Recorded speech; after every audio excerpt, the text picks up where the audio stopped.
நிறைய குடும்பங்களில் ரொம்ப பெரிய மனமுறிவுகள், மனசு கோளாறுகள் வருவதற்கு காரணம் தாம்பத்திய உறவு.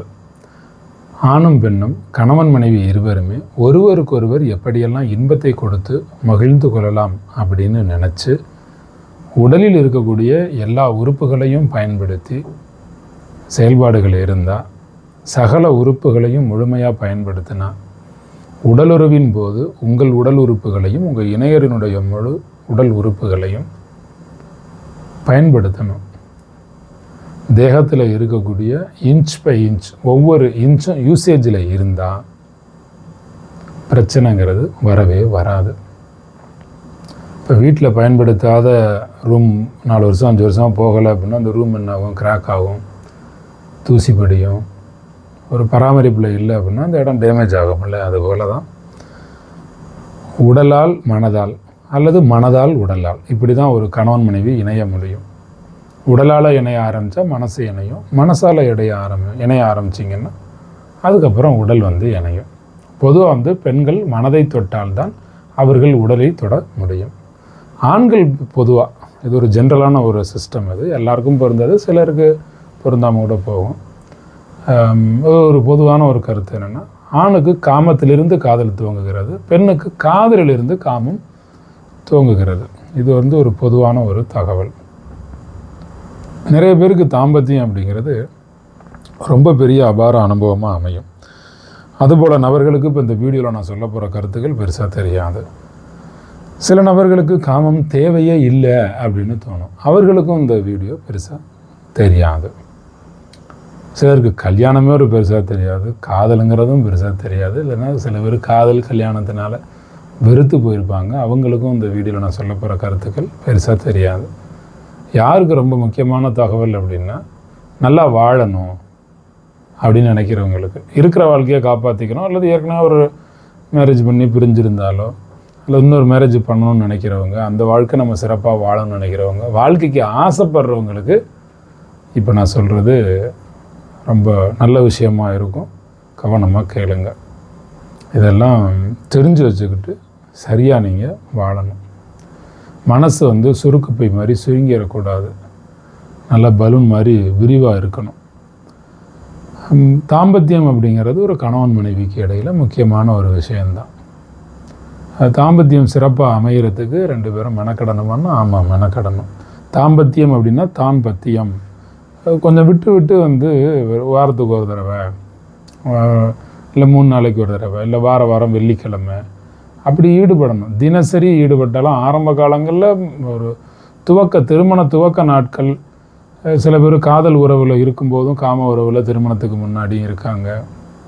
அது நம்ம சரி தப்புன்னு சொல்கிறத விட அடிக்கடி உறவுங்கிறது ஆரம்ப நேரங்களில் ஓகே. அப்புறம் நாட்கள் போக போக ரொம்ப இடைவெளி விட்டுடுறீங்க, 1 வருஷம் 2 வருஷம் 3 வருஷம், அப்படி இடைவெளி விடக்கூடாது. வாரத்துக்கு ஒரு முறையோ அல்லது 15 நாளைக்கு ஒரு முறையோ இப்படி நீங்கள் உடம்பை கொஞ்சம் பத்தியம் வச்சு அப்புறம் நீங்கள் உறவில் ஈடுபட்டீங்க அப்படின்னா அதுக்கு பேர் தான் தாம்பத்தியம். ரொம்ப பட்ஜெட் பண்ணுற மாதிரிலாம் அது ரொம்ப பெருசாக பிளான் பண்ண வேண்டிய அவசியம்லாம் நீங்கள் இல்லை. நேச்சுரலாக நடக்க வேண்டிய ஒரு விஷயந்தான் தாம்பத்தியம். இது முன் விளையாட்டுகள் யார் ஒருத்தர் சிறப்பாக செய்கிறாங்களோ அவங்களுடைய உறவு தான் ரொம்ப சிறப்பாக இருக்கும். நிறைய தம்பதியர் உறவு சரியாக இல்லைன்னு சொல்கிறாங்க. என்ன காரணம்? அந்த கணவன் நிறைய முன் விளையாட்டுகளை செய்வது இல்லை. முன் விளையாட்டுகளில் ஈடுபடக்கூடிய ஒரு ஆணால் தான் ஒரு பெண்ணை திருப்திப்படுத்த முடியும். எவர் ஒருவர் சிறப்பாக முன் விளையாட்டுகளை சரியாக செயல்படுத்துகிறாரோ அந்த பெண்ணுக்கு, கணவன் அந்த பெண்ணுக்கு நிறைய முன் விளையாட்டுகளில் ஈடுபட்டால் முழுமையான இன்பம் அந்த பெண்ணுக்கு போய் சேரும். தாம்பத்தியம் பற்றின கொஞ்சம் அறிவிப்புலன்னா கொஞ்சம் அதிகப்படுத்தி நீங்கள் வச்சுக்கணும். அதுதான் தாந்திரா பயிற்சியெல்லாம் நம்ம தாந்திரிக் பயிற்சிகள், தந்திரா வழியில் எப்படிலாம் நீங்கள் இன்பங்களை அனுபவிக்கணும் அப்படிங்கிறதெல்லாம் 2 பேரும் உடல் உறவு வைத்து கொள்ளும் பொழுது என்னென்ன பொசிஷனில் இருக்கலாம், இதெல்லாம் ரொம்ப பெரிய இன்பங்களை உருவாக்கும். அந்த எதுக்கு எடுத்தாலும் சில பேருக்கு 5 மினிட்டு 2 மினிட்டில் உடலில் இருக்கக்கூடிய உயிரணு வெளியாயிரும். அந்த விந்து வெளியாகாமல் கொஞ்சம் நெடுநேரம், கொஞ்சம் லாங் லாஸ்டிங்காக அந்த பெண்ணினுடைய இன்பம் அப்படிங்கிறது, அது இன்பம்னா என்னன்னு அது தூங்குறதுக்கு முன்னாடி ஆணுக்கான விந்து வெளியாயிருச்சுன்னா அங்கே இல்லற சுகம் அப்படிங்கிறது இருக்காது. இல்லற சுகம் இல்லைங்கிற காரணத்தினாலேயே டைவர்ஸ் ஆனவங்க நிறைய பேர் இருக்காங்க. இப்போ நிதானமாக பொறுமையாக அவசரப்படாமல் இருக்கணும், இல்லைன்னா தாம்பத்தியங்கிறது அலங்கோலமாகி போயிடும். அந்தரங்க உறுப்புகளுக்கு ஆணுறுப்பு பெண்ணுறுப்புக்கு மட்டும்தான் தாம்பத்தியத்தில் வேலை அப்படின்னு நினச்சிடாம, கைகளுக்கு வேலை இருக்குது, வாய்க்கு வேலை இருக்குது, பேச்சுக்கு வேலை இருக்குது, நாக்குக்கு வேலை இருக்குது, உடம்பில் இருக்கக்கூடிய சகல உறுப்புகளையும் முழுமையாக பயன்படுத்தணும். அன்பு வேணும், காமத்தில் அரவணைப்பு வேணும், மெய்சிலிருப்பு இருக்கணும், ஒரு கதகதப்பு இருக்கணும், முத்தம் இருக்கணும், தழுவல் இருக்கணும், வருடல் இருக்கணும், தொலாவுறது இருக்கணும். தொலாவுதோ ஒரு பொருள் காணாமல் வச்சு நம்ம தொலாவோம்ல, தேடி எடுப்போம்ல, அந்த மாதிரி தொலாவுதல் இருக்கணும். இப்படி ஒரு டாப்பிக்லையுமே நம்ம இப்போ அன்பு அரவணைப்பு மெய்சல் இருப்புன்னு நான் ஒன்று பற்றியும் உங்களுக்கு ரொம்ப விளக்கமாக சொல்ல முடியும். அப்படி அதிகமாக பேசணும் அப்படின்னா அது 18+ கண்டென்ட்டாக மாறிடும். அதனால் நாம் வந்து ஒரு சபைக்கு என்ன சொல்ல முடியுமோ அது மாதிரி தகவல்கள் தான் உங்களுக்கு தர முடியும். அது ரொம்ப விளக்கமாகலாம் பயிற்சிகள் உங்களுக்கு தேவை அப்படின்னா தந்திரா கிளாஸில் நீங்கள் வந்து நான் வந்து பயிற்சிகள் நிறைய கணவன் மனைவி இருவரும் கலந்து கொள்ளக்கூடிய வகுப்பாக நான் நடத்துகிறேன். அது பயிற்சியில் நீங்கள் ஆன்லைன் மூலமாக கலந்துக்கிட்டீங்க அப்படின்னா உங்களுக்கு அதெல்லாம் சொல்லி கொடுப்போம். ரொம்ப ஒரு ஓப்பன் ஸ்பீச் எல்லாமே நீங்கள் தெரிஞ்சுக்கலாம். உடம்பை பொறுத்தவரையும் ஒவ்வொரு இன்ச்சையும் மிஸ் பண்ணாமல் எல்லா பார்ட்ஸையும் பிரயோகம் பண்ணணும். உடம்பில் இருக்கக்கூடிய ஒவ்வொரு அணுக்கள்லையும் உணர்ச்சி வந்து வெடித்து வெளியில் வரும். அப்போ தான் உண்மையான உச்சத்தை ஒரு ஆணோ ஒரு பெண்ணோ உணர முடியும், தாம்பத்திய உறவையும் முழுமையாக அனுபவிக்க முடியும். முன் விளையாட்டுகள் செய்யும்போது மட்டும்தான் இதை வந்து நீங்கள் செயல்படுத்தி கொள்ள முடியும். உறுப்பு மோதல்களை மட்டுமே நீங்கள் செஞ்சால் வெறும் உறுப்பால் மட்டுமே உச்சகட்டம் அடைய முடியாது. உறுப்புகளால் உறுப்பையும் உறுப்போடு மட்டுமே மோதிக்கொண்டு இதை மட்டுமே வச்சு உங்களுடைய உடம்பில் இருக்கக்கூடிய ஒரு அணுக்கள்லையும் பேரின்ப வெடுப்பை நடத்த முடியாது. அருமையான முன் விளையாட்டுகளால் மட்டும்தான் உணர்ச்சி கொந்தளிப்புகளுக்கு கொண்டு போக முடியும். அப்போ இது ஒவ்வொரு ஆணும் தெரிந்து வைத்துக்கொண்டு தன்னுடைய துணையினுடைய உணர்வுகளை புரிந்து கொண்டு முன் விளையாட்டின் போது துணையினுடைய உணர்வுகள் கொந்தளிக்கும் பகுதி எது அப்படிங்கிறதையும் தெரிஞ்சு வச்சு அந்த ஸ்பாட்டில் குறி வச்சு அந்த பெண்ணுக்கு இன்பத்தை எது பிடிக்கும் எது பிடிக்காது என்பதை தெரிந்து வைத்து கொண்டு நீண்ட நேரம் செய்யணும். தழுவது பிடிக்கும் என்றால் அதை செய்யுங்க. வருடுவது அந்த பெண்ணுக்கு பிடித்திருந்தால் செய்யுங்க. நாவால் வருடுவது தான் அந்த பெண்ணுக்கு இஷ்டம் அப்படின்னா அதை செய்யுங்க. விரல் விளையாட்டுகள் தான் அந்த பெண்ணுக்கு பிடிக்கும் என்றால் அதை செய்து தான் ஆக வேண்டும். முன் விளையாட்டுகளால் தான் ஒரு பெண்ணுக்கு அபரிமிதமான இன்பம் கிடைக்கிறது.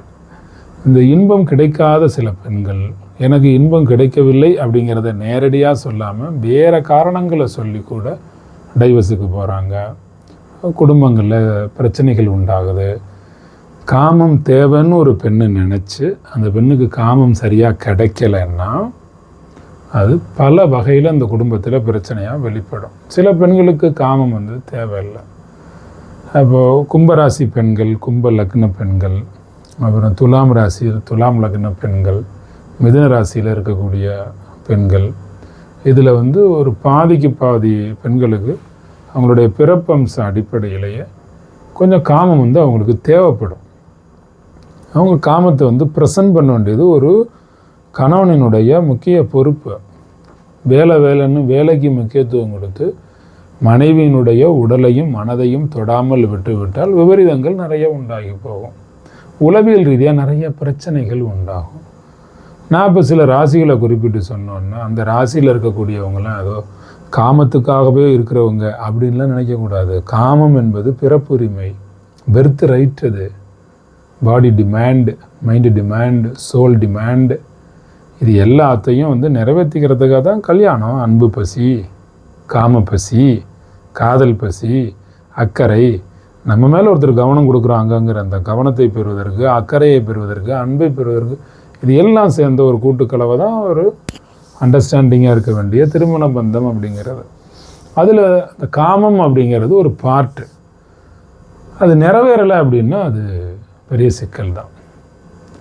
எந்த அளவுக்கு முன் விளையாட்டு அப்படிங்கிறது நீட்சியாக இருக்கோ அந்த அளவுக்கு ஒரு பெண்ணுக்கு இன்பம் உண்டாகும். உச்சந்தலையிலிருந்து உள்ளங்கால் வரைக்கும் உணர்ச்சி குவியலோடு இருக்கக்கூடியவர் தான் பெண்கள். ஆண்களுக்கும் அப்படி உச்சந்தலையிலேருந்து உள்ளங்கால் வரைக்கும் உணர்ச்சி குவியல் இருக்குது. அதுவும் பெண்கள் புரிஞ்சுக்கிட்டு அவங்களுக்கு அந்த ஆணுக்கும் சேவையை வழங்கணும். காமத்தை பொறுத்தவரையும் பல குடும்பங்கள் எப்படி இருக்குன்னா, பெண் கட்டிலில் படுத்துக்கொண்டு அனுபவத்தை பெறுபவராகவும் இந்த ஆண் கட்டிலில் உழைப்பவராகவும் மாறிடுறார். இன்பத்தை கொடுப்பதற்காக இவர் அதிகமாக உழைப்பவராக மாறிடுறாரு. என்னடா ஓவர் டைமாக இருக்குது, பகல் ஃபுல்லாக வெளியில் வேலை பார்த்துட்டு நைட்டு இங்கே நைட் ஷிஃப்ட் ஒர்க் பண்ண வேண்டியிருக்கு அப்படின்னு சில கணவன்களுக்கு எரிச்சல் உண்டாகி இன்பத்தை கொடுக்கறதுக்கு மட்டுமே தான் நாம் இருக்கோம். மனைவிட்டேருந்து எந்த இன்பமும் நமக்கு கிடைக்கலையே, பதிலுக்கு எந்த தீண்டுதலும் இல்லை, எந்த தொடுதலும் இல்லை, ஒரு மித்தமிடுதல் கிடையாது, ஒரு ஆசை வார்த்தை இல்லை, பதில் இல்லை, அனுபவிக்கிறத மட்டுமே வேலையாக வச்சுக்கிட்டு இருந்தால் நம்ம ஏன்டா அவள் கூட வாழணும், எதுக்கூட அவளுக்கு டெய்லி நாம் இன்பத்தை கொடுத்துக்கிட்டே இருக்கணும். வேலைக்கு போனால் படுத்துக்கணும், நமக்கு என்ன இருக்குது, இல்லை எந்த சுகமும் எந்த ஆனந்தமும் இல்லை, நம்ம எதுக்கு இதெல்லாம் பண்ணணும் அப்படின்னு ஒரு நாள் வெறுத்து போய் அந்த ஆண் ஒதுங்கிடுறாரு. அவர் ஒதுங்கின பிறகு இன்பத்தை அனுபவித்து கொண்டிருந்த அந்த பெண்ணுக்கு உச்சந்திலிருந்து உள்ளங்கால் வரைக்கும் அதுக்கப்புறம் காம அக்னி கொழுந்து விட்டு எரிய ஆரம்பிச்சிடும். அப்புறம் எரிச்சலை அந்த ஆண் மேலே காட்டுறது. ஏன் பதிலுக்கு இன்பத்தை தன்னுடைய கணவனுக்கும் என்னென்ன இன்பங்களை வழங்கின என்ன கொடுத்தா என்ன, இதில் என்ன இருக்குது, இதில் போய் ஆண் உரிமை பெண் உரிமை அடிமைத்தனம் இதெல்லாம் இது என்னத்தை இதில் எல்லாம் போய் பேசிக்கிட்டு இருக்கிறீங்க? 2 பேருக்குள்ளே என்ன உரிமை அவங்களுக்கு, கணவன் மனைவிக்குள்ளே? இந்த ஆஃபீஸில் நான் ஒர்க்காக பண்ணுறோம், அங்கே எம்ப்ளாய்மெண்ட்டு உரிமை கொண்டாடுறதுக்கு அஃபீஷியலாக தான் உரிமையை பற்றியெல்லாம் பேசிக்கிட்டு இருக்கணும். பர்சனலி இதெல்லாம் என்ன, இதில் என்ன இருக்குது உரிமை? ஒருத்தருக்கு ஒருத்தர் அன்பையும் காதலையும் காமத்தையும் ஷேர் பண்ணணும். இப்போ மடியில் படுத்து தூங்குறது தான் பிடிச்சிருக்கா? ஒரு கணவனுக்கு ஒரு மனைவியினுடைய மடியில் படுத்து தூங்குறது பிடிச்சிருக்கா, மடியில் படுத்து தூங்க சொல்லுங்கள். கணவனுக்கு மனைவிக்கும் காலம் கீறது பிடிச்சிருக்குன்னா ஒருத்தருக்கு ஒருத்தர் கை காலம் அமளி அழுத்தி கொடுங்க. இதெல்லாம் என்ன இருக்குது, இதுக்கு பேர் என்ன அடிமைத்தனம்? இது எப்படி நீங்கள் அடிமைத்தனம்னு யோசிக்கலாம்? இருவருக்குமே உடம்பில் சில இடங்களில் தொடும் பொழுது உணர்வு மேலோங்கும். உடம்பில் இருக்கக்கூடிய சில பார்ட்ஸை அணுகும் பொழுது எப்படிப்பட்ட மலை போல கோபம் வரக்கூடிய கொடுமையான நபராக இருந்தாலும் கூட போலன்னு அப்படியே சரிஞ்சு இந்த காமத்தில் விழுந்துருவாங்க. உடம்பில் சில பார்ட்ஸை அணுகும் பொழுது சில பெண்களுக்கெல்லாம் ஒரு கண் பார்வையில் கணவன் அந்த காதலன் தன்னுடைய கணவன் ஒரு காதல் பார்வை பார்த்தா போதும், அந்த உணர்வு தூண்டப்படும். அது பிடிச்சிருக்கும் அவங்களுக்கு. அப்போ பார்க்குறது பிடிச்சிருக்குன்னா பார்க்க வேண்டியது தானே. எவ்வளோ நேரம் பார்த்துட்டே இருக்கிறது அப்படின்னா அப்புறம் நீங்கள் பார்க்கலன்னா வேறு யாராவது பார்ப்பாங்க. இந்த கள்ளக்காதலுங்கிறதே இதுக்குள்ளே தான் வருது. ஒரு நபரை விட்டுட்டு வேறு ஒரு நபரை திருமணம் பண்ணுறதுங்கிறதே இங்கே இப்படி தான் வருது. கிடைக்க வேண்டியது கிடைச்சா வேற ஒருத்தர்கிட்ட அவங்க அணுக வேண்டிய அவசியமே இல்லை. அழகான முத்தம், ஆதரவான முத்தம், அழுத்தமான முத்தம் வைக்கும்போது கிடைக்கக்கூடிய சந்தோஷம் வேறு எதுலேயுமே கிடையாது. ஒரு பெண்ணுக்கு எங்கே முத்தம் கொடுத்தாலும் கூட நெத்தியில் முத்தம் கொடுப்பது போல் ஒரு இன்பம் அந்த பெண்ணுக்கு கிடையாது. ஏன்னா அதில் காமத்தை தாண்டி காதல் தான் அதில் முக்கியமாக இருக்கும். உதடும் உராயும் போது உண்டாகக்கூடிய ஒரு வெப்பம் அல்லது உடம்பில் வேறு ஒரு இடங்களிலே படக்கூடிய ஒரு வெப்பம், உதட்டினுடைய உராய்வாலே உண்டாகக்கூடிய வெப்பத்தை வேறு எதாலுமே கொடுக்க முடியாது. இணையரினுடைய உடல் பாகத்தில் எங்கே முத்தம் கொடுத்தாலும் அந்த உதட்டினுடைய வெப்பத்தால் அவங்க உணர்வுகள் கிளர்ந்து எழுந்து மகிழ்ச்சியை அனுபவம் செய்வார்கள். கரங்களால் பற்றி பிடிக்கும்போது அது ஒரு காந்தப்பிடி மாதிரி இருக்கணும். அது ஒரு ஆண் ஒரு பெண்ணை தொடும் பொழுது உனக்காக நான் இருக்கேங்கிற அந்த உணர்வு அந்த கரங்களின் மூலமாக அந்த பெண்ணினுடைய உடம்புக்குள்ளேயும் அந்த மனசுக்குள்ளேயும் பாயணும். அப்போ தான் அந்த தொடுகையில் நல்லாயிருக்கும். இந்த பன்னி ஒரு சேறு சகதிக்குள்ளே சாக்கடைக்குள்ளே விழுந்துட்டு செவுத்தில் போய் உரசும். அந்த மாதிரி ஒரு ஆணும் பெண்ணும் வீட்டில் உரசிக்கிட்டு கிடந்தா அதில் எந்த இன்ட்ரெஸ்ட்டுமே இருக்காது. 2 கருங்கல் எடுத்து உரசுனா அதில் என்ன இருக்கும்? கல் மாதிரியா உரசிக்கிறது? அந்த கரங்களால் பிடிக்கும் பொழுது, இப்போ பொதுவாக பெண்களுக்கு கையை பிடிச்சிட்டு பேசினா பிடிக்கும். இப்போ மனைவியோட வாரத்துக்கு ஒரு தடவையோ டெய்லி கூட பேசுங்க, உட்காந்து பேசுங்க, கையை பிடிச்சிட்டு பேசுங்க, தொட்டு பேசுங்க, கொண்டாட்டியே தொட்டு பேசுங்க. மோகத்தின் கதகதப்பு உள்ள வந்து காமத்தியை கொழுந்து விட்டு எரிய செய்யும். அந்த கையால் பிடிக்கக்கூடியது. உங்கள் துணையினுடைய கையை பிடிக்கும்போது தொட்டு தொட்டு பேசணும். தொட்டு பேசுங்க. புருஷன் பொண்டாட்டி 2 பேருமே, மனைவி கணவனை தொட்டு பேசுங்க. தொட்டு பேசுங்க. ஒரு நிமிஷத்தில் இருக்கக்கூடிய ஒரு உறவாக இருந்தாலும், அந்த உறுப்புகள் இயக்கம் ஒரு நிமிஷத்தில் இருந்தாலும், ஒரு 20 மினிட்ஸ் 30 மினிட்ஸ் உறுப்பினுடைய இயக்கம் அதுக்கு மேலே இருந்தால் தான் ஒரு சரியான ஒரு நல்ல இன்பம் கிடைக்கும். ஒரு நிமிஷம் இருந்தாலுமே கூட 1 மணி நேரம் முன் விளையாட்டு இருந்துச்சுன்னா அது ஈக்குவல் ஆயிரும். அந்த முன் விளையாட்டில் ஈடுபடக்கூடிய ஒரு நிலைதான் அந்த கட்டிலில், அந்த படுக்கை அறையில், காம நேரத்தில் பரவசத்தை சந்திப்பதற்கு, பரவச நிலைக்கு செல்லுவதற்கு அடிப்படையே எதுன்னு கேட்டிங்கன்னா அந்த முன் விளையாட்டுகள் தான். முழுமையான சந்தோஷத்தை எட்டி பிடிக்க வேண்டும் என்றால் நிறைய முன் விளையாட்டுகள் தேவை. முன் விளையாட்டுகளோடு துவங்கப்படக்கூடிய ஒரு காம உறவு ஒவ்வொருத்தர் குடும்பத்திலையும் ஒரு கணவனுக்கும் மனைவிக்கும் இடையில் இருந்துச்சுன்னா அங்கே டிவோர்ஸுங்கிற பேச்சே இருக்காது, டிவோர்ஸுங்கிற மைண்ட் செட்டே இருக்காது.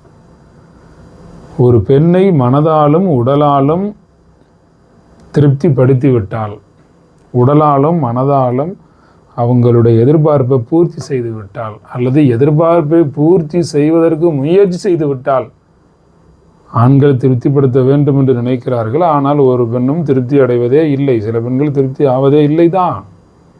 அந்த திருப்திப்படுத்துறதுக்கு நீங்கள் மெனக்கெட்டு முயற்சி பண்ணுறீங்கிறதாவது அந்த பெண்ணுக்கு புரிஞ்சிருச்சுன்னா குடும்பத்தில் சண்டையே வராது. மனதாலும் உடலாலும் கிடைக்க வேண்டிய இன்பம் ஒரு பெண்ணுக்கு கிடைச்சா, அன்பு, ஆதரவு, காதல், லவ், செக்ஸ், ரொமான்ஸ், இது கிடச்சிருச்சுன்னா போதும். எந்த பெண்ணும் வீட்டில் சண்டை பண்ணவே மாட்டாங்க, சண்டையே வராது. இதை தாண்டி இன்னொரு ரக பெண்கள் இருக்காங்க. சில பேர் பணவரி பிடிச்சவங்க இருப்பாங்க. அந்த பெண்கள் வந்து எவ்வளவு காமம் இருந்தாலும் எவ்வளோ காதல் இருந்தாலும் பணம் இல்லைன்னா காளி ஆட்டம் ஆடுவாங்க, வெறித்தனமாக ஆடுவாங்க. அந்த அந்த அதெல்லாம் முரட்டு ஆளுகள். அதெல்லாம் பெண் லிஸ்ட்லேயே வைக்க முடியாது. புருஷனை காசுக்காக மட்டுமே யூஸ் பண்ண நினைக்கிறது. சம்பாரிச்சு வந்து காசை கொடு, பணமாக பாசமான பணத்தை கொடு, காசை கொடு, எதுக்கு இருக்க நீ, காசை கொடு, காசை தவிர எனக்கு வேறு ஒன்றும் தேவையில்லை. நான் எதுக்கு உன் கூட ராத்திரியில் ஒன்றா இருக்கணும், நான் எதுக்கு உன்னைய கட்டி பிடிக்கணும், நான் எதுக்கு உன் கூட கோயிலுக்கு வரணும், நான் எதுக்கு ஒரு விசேஷங்களுக்கு உன் கூட வரணும், நான் மேக்கப் போட்டுக்கிட்டு நான் தனியாக எங்கே வேணாலும் சுற்றுவேன், ஊர் சுற்றுவேன், காசை மட்டும் கொடு, எனக்கு பணம் தான் வேணும், நீ தான் புருஷனாச்சு இல்லை, கல்யாணம் பண்ணிட்டில்ல, காசை கொடு. இப்படி சொன்னா, இப்படி சொல்கிற பொண்ணோட எப்படி வாழ முடியும்? அதெல்லாம் கன்ஃபார்ம் அந்த மாதிரி இடங்கள் எல்லாம் டைவர்ஸ் ஆகத்தான் செய்யும். இப்போ டைவர்ஸ் ஆனவங்களை விட டைவர்ஸ் மைண்ட் செட்டில் வாழ்கிறவங்க தான் நிறைய இருக்காங்க. இப்போ டைவர்ஸ் மைண்ட் செட்டுக்கு சில குடும்பத்தில் அந்த தாம்பத்தியம் ஒரு காரணமாக அமைகிறது. அப்படி தாம்பத்தியம் யாருக்கெல்லாம் காரணமாக அமைகிறதோ அவங்கெல்லாம் மாற்றிக்கங்கன்னு சொல்ல வரேன். சின்ன சின்ன தொடுகை, சின்ன சின்ன சினங்கள், சின்ன சின்ன வெட்கம், சின்ன சின்ன முத்தம், இதெல்லாம் வந்து லைஃப்பை சேஞ்ச் பண்ணிடும். உடுப்பு உடுத்துனா அது அவங்களுக்கு பிடிக்குது அப்படின்னா, என்ன நம்ம உடுப்பு உடுத்துனா பிடிக்குமோ அதை அவங்களுக்கு உடுத்தி காட்ட வேண்டியது தானே. இணையறி ஒரு இணையம் இருக்கு கணவன் மனைவிக்குள்ள, உடுத்தி காட்டலாமே. பிடிச்ச உடுப்பு உடுத்திருந்தாங்க அப்படின்னா அது நல்லா இருக்குது அப்படின்னு நம்ம சொல்லலாமே. வார்த்தைக்கு சொல்லணும். சொல்லலைன்னா வேறு யாராவது அவங்க இணையருக்கு சொல்லுவாங்க, அங்கே ஒரு காதல் உண்டாயிரும். அதை கள்ளக்காதல்னு அறிங்க. ஆக்சுவலி பல பேருக்கு அதுதான் நல்ல காதலாக போயிடுது. இப்போ கள்ளக்காதல் அப்படிங்கிறது தேர்ட் பர்சன் வெளிலேருந்து பார்க்கும்போது சொல்கிறாங்க. ஆனால் அந்த காதலில் இருக்கக்கூடிய பர்சன் என் புரிஞ்சா என்னை கண்டுக்கவே இல்லை, இன்னொருத்தன் என்னை பார்த்து நல்லா இருக்குங்கிறான், ஐ லவ் யூங்கிறான், பேசுகிறான், சிரிக்கிறான், அக்கறையாக இருக்கான், காய்ச்சல் தலைவலினா மருந்து வாங்கி வைக்கிறான், மாத்திரை வாங்கி வந்துறான், என்னை பார்த்துக்கிறான், எல்லாம் செய்கிறான். என் புருஷன் வீட்டுக்கு சாப்பிட மட்டும் வருவான், நைட்டு வந்து தூங்குவான், லாட்ஜ் மாதிரி யூஸ் பண்ணிக்கிறான் வீட்டை.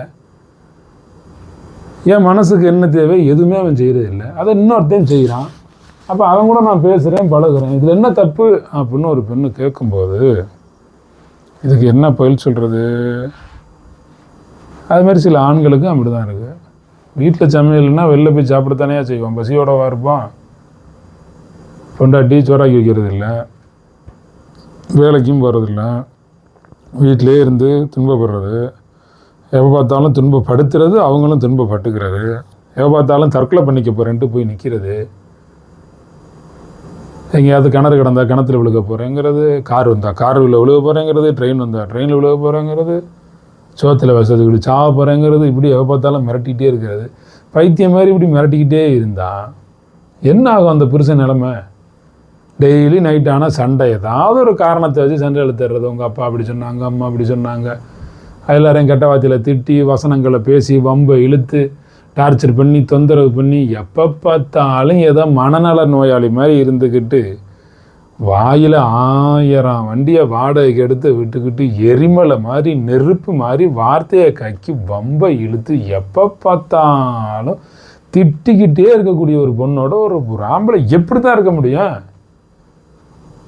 எத்தனை வருஷம் பொறுத்துக்க முடியும்? 1 வருஷம், 2 வருஷம், 3 வருஷம், 4-5 வருஷம் கூட பொறுத்து பார்த்து திருத்தறதுக்கு முயற்சி பண்ணி எப்படியாவது விட்டு கொடுத்து போயிடலான்னு பார்த்தா ஆண்கள் எவ்வளோ பேர் இருக்காங்க. அப்படி மாற்ற முடியலை அப்படிங்கிற போது வேறு ஒரு பெண்ணோட வேலை பார்க்குற இடத்துலையோ சந்திக்கக்கூடிய இடங்கள் ஏதோ ஒரு வகையில் ஒரு பெண்ணோட நட்பு ஏற்பட்டு அந்த பெண்ணை திருமணம் செய்யவோ அல்லது வீட்டுக்கு தெரியாமல் வேறு ஒரு உறவு முறையில் இருக்கவோ ஏதோ ஒரு வகையில் அப்படி உருவாயிருது. இப்போ அந்த ஆண் கேட்குறாரு, இவ்வளோ கொடுமைக்காரியோடு நான் வாழ்கிறதுக்கு இன்னொரு பொண்ணோட நான் நல்லபடியாக வாழ்ந்தேன்னே, என் மனசுக்கு இன்பம் வேணும் இல்லை, எனக்கு ஆசையாக ஒரு ட்ரெஸ்ஸை எனக்கு எடுத்து கொடுத்து உடுத்தி பார்த்து, நீங்கள் போட்டிருக்க சட்டை நல்லாயிருக்கு, நீங்கள் வேட்டி சட்டை கட்டினா நல்லாயிருக்கு மச்சான், நல்லாயிருக்கு அத்தான், நல்லாயிருக்கு மாமான்னு சொல்கிறதுக்கு எனக்குன்னு ஒருத்தி வேணுமா இல்லையா? எனக்குன்னு ஒருத்தி வாச்சா அவள் சரியில்லை, அதனால் இன்னொருத்தியை நான் கல்யாணம் பண்ணிக்கிட்டேன், என்ன அதில் என்ன தப்பு அப்படின்னு ஒருத்தர் கேட்டால் நம்ம என்ன பதில் சொல்கிறது? இப்போ உங்கள் மகன் கல்யாணம் பண்ணி வச்சுருக்காரு, அந்த பொண்ணு வாழவே இல்லை அவர் கூட,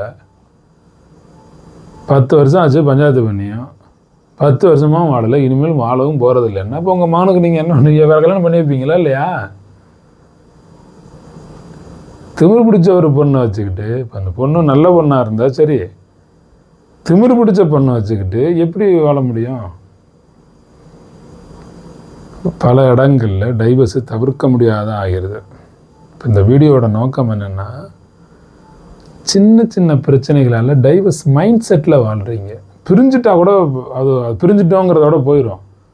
பிரியாமலே இல்லை, நான் பிரிய சொல்லலை, பிரியாமலேயே ஒரே இடத்துல பிரிஞ்சா என்ன, பிரிஞ்சுட்டா என்னன்னு யோசிச்சுட்டே இருக்கிறதுக்கு எப்படி சேர்றது நமக்குள்ள என்ன பிரச்சனை, அதை எப்படி சரி பண்ணிக்கிறதுன்னு யோசிச்சு அதை சரி பண்ணிக்கலாம்ல. ஒரு தாம்பத்தியம் உங்களுக்கு பிரச்சனை ஆச்சுன்னா இப்போ இந்த வீடியோவில் சொல்லப்பட்ட விஷயங்களை வச்சு நீங்கள் அதை சீர்திருத்தம் பண்ணிக்கலாம்ல. இந்த டைவர்ஸ் மைண்ட் செட்லேருந்து சேஞ்ச் ஆகலாம்ல, நல்ல தம்பதியராக வாழ முடியும்ல. அதுக்காக தான் சொல்லிக்கிட்டு இருக்கேன்.